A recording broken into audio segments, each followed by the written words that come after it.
Alrighty folks, we are in week 7, the final week of the Static Age Sew Along, and we are doing final assembly on our quilt tops, which means we're adding the long sashing pieces within our quilt. I've got my layout here. I printed mine out so I could keep track of everything.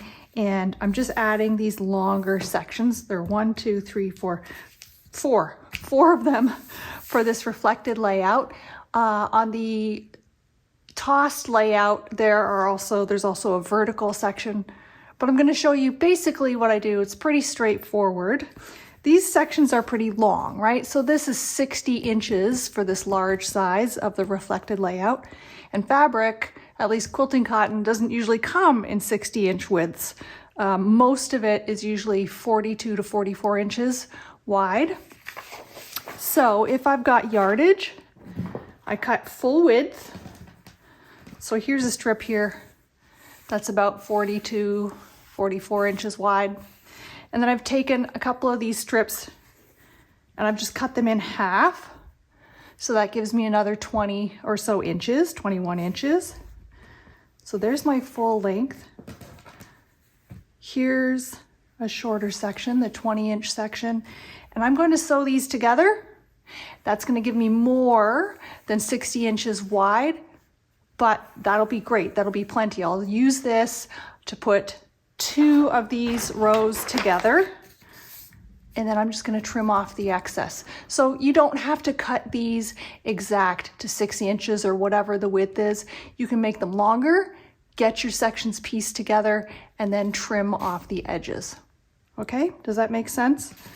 That gives you a little bit of play, especially if when you pieced your blocks together, you didn't get it exact. Everybody's finished quilt tops end up a little bit different than the size that's in the pattern based on how you sew things. So I'm just going to take these, sew them together into my long sections, and then I'm going to piece 2 rows at a time. So I'll piece the row 1 and 2 together first, and then I'll piece row 2 and 3 together with the sashing, and then I'll do those 2 halves with that middle sashing, and that way it's easier than adding 1 and 1 and 1. It makes it a little bit bulky, but if you do things in pairs, it makes things just a little bit easier to manage on your machine. So I have my sashing strips pieced together. You can see I just ironed to one side, and I'm not going to worry too much about where that seam goes. If I really wanted to, I could try to line it up with another seam somewhere, but I'm using a fabric where it's just going to blend in, especially once it's all quilted. I've got my 1 panel here. This is the bottom row of this one.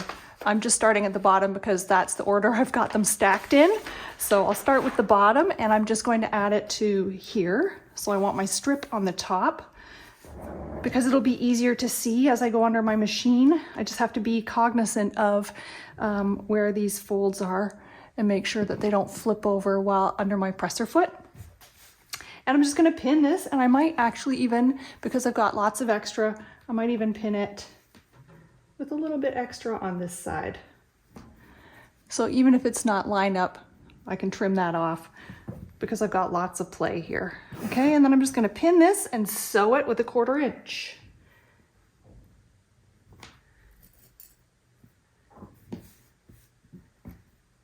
And the way I like to pin sometimes is to pin where I find seams and then go back, and I'll add some pins along here. I'm adding a lot of pins just because the weight of this means when I pick this up, this top little piece might shift quite a bit. So if I add more pins, the less chance it's going to shift out of place. Okay. And then once I have it sewn onto here, I will iron it towards the strip. So I'll iron it this way. And that reduces the bulk because of all the little seams underneath. Okay, so I'll iron it, and then I'm going to add the next panel, which will be, for me, it's this panel 3. I'll put that on top. So let me get this pinned and sewn and ironed, and then we'll add the next one, and I'll show you how I line them up. So I have that sashing strip attached to my bottom row here. You can see there's a little bit overhanging on this side, and then on this side I've got some excess as well. So I could either use a ruler and a rotary and slice that, or I can use my really nice scissors and slice it.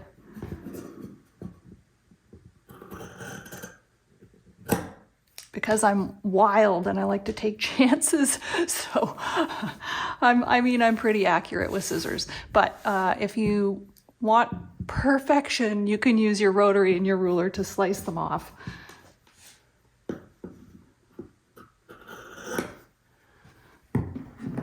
Okay, and then I'll take the next row, so that'll be my row 3. So here's row 3. Now, it doesn't matter which way you work. I'm working from the bottom up just because that's the way I have everything sitting in a stack. But here's row 3, that's row 4. Row 3 needs to go on top. I just make sure that I've got everything in the right order. Pink bolt, white bolt, yes, good. I'll flip these over and start lining it up and start pinning this to the sashing.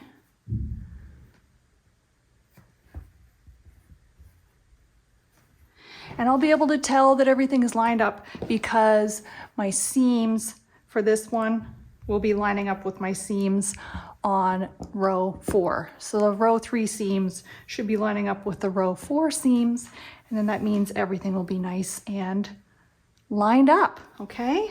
So again, I'll just start pinning. I will probably put pins where there are seams and then fill in between, but I'm not lining up any seams on here, so that makes it a little easier.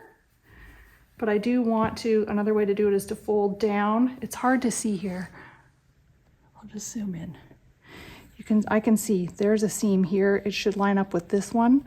So I just want to fold it down and make sure it's lining up.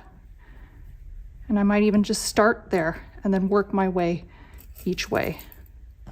Okay. There. All right, so I'll add the pins, and then once I get this sewn on top, I'm going to iron it again towards the sashing to reduce the bulk. Okay. And that's it. So you're working in pairs, whether you're doing the reflected version or the tossed version, you can work in pairs, in sections, and get your sashing together until you've got 2 halves to put together, all right? And then for the tossed version, there's another vertical strip. You add that on at the end, and that's it. Then our tops are done. Let's have a look at how it looks finished.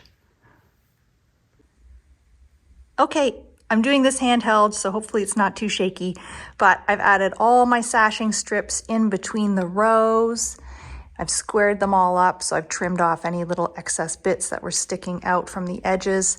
For this reflected one, I had a strip along the top, but not one along the bottom, and I wanted to just add one along the bottom to because I liked the look of that more, so I added one more strip here. But really, whatever your quilt looks like, you could finish it off if you wanted to add another wider border, if you need your quilt to be a little larger than the sizes in the pattern. You could add some more like mini strips of sashing and make some stripes. I don't know. There's lots of options, but you can see it's really not too difficult to put those sashing strips in between the rows. And then when you flip it over here, you can see that I've ironed the rows towards the sashing strips to reduce the bulk. So these points and all these little bulkier bits are going towards the sashing. Okay, that's it. Ba, ba, ba, ba. My top is finished, and I'm sending it off to the long armor, and I will get it back in the next 2 weeks, and then I'll be able to share what it looks like finished. Yay! Amazing! We did it! Great job, everybody.